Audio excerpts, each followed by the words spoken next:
तापमान म्हणजेच 15 milli kelvin आणि या तापमानाला ते कार्य करतात. आपले नेहमीचे कॉम्प्युटर्स माहिती साठवण्यासाठी सिलिकॉनच्या चिप्सने बनलेले बिट्स वापरतात, ज्यांची भाषा 0 आणि 1 असते. मात्र क्वांटम कॉम्प्युटिंग मध्ये एकाच वेळी 0 आणि 1 दोन्ही असू शकतात. हे क्यूबिट्स एकमेकांशी इंटरॅक्ट करतात, ज्यामुळे कमी क्यूबिट्स मध्ये आपल्याला अधिक माहिती साठवली जाऊ शकते.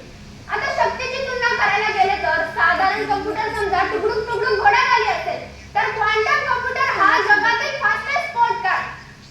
आता क्यूबिट्स बनवण्यासाठी ट्रॅप्ड आयन्स, फोटॉन्स, कृत्रिम किंवा खरे ॲटम्स, क्वासी पार्टिकल्स यांचा वापर केला जाऊ शकतो. आता आपण या क्वांटम तंत्रज्ञानाच्या काही संभाव्यता बघणार आहोत. फर्स्ट, औषध संशोधन म्हणजेच ड्रग डिस्कवरी. नवीन औषधांचे संयुगे शोधण्यास आपल्याला मदत होते. अणुरेणूच्या तत्वांचा वापर करून औषधे लवकर विकसित करता येतात व रोगांवर आपल्याला उपचार शोधता येतात. Next, quantum cryptography. अत्यंत सुरक्षित डेटा ट्रान्सफर होतो. हॅकिंग पासून संरक्षण करणारी नवीन प्रणाली तयार झाली आहे. बँकिंग, सरकारी, मिलिटरी गुप्त माहिती आपल्याला अत्यंत सुरक्षित ठेवता येते. वेदर फॉरकास्टिंग म्हणजेच हवामान अंदाज.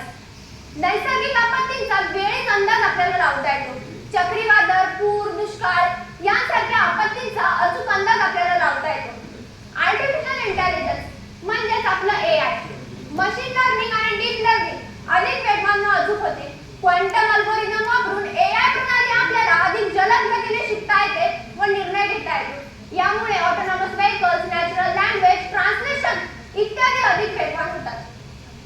बँकिंग आणि फायनान्स. आर्थिक घोटाळ्यांचा वेळेत अंदाज आपल्याला लावता येतो. धोका विश्लेषण आपल्याला करता येतं. Traffic and logistics. Traffic and logistics म्हणजे वाहतूक आणि रसद. योग्य नियोजन, मार्गांचं योग्य नियोजन, वाहतूक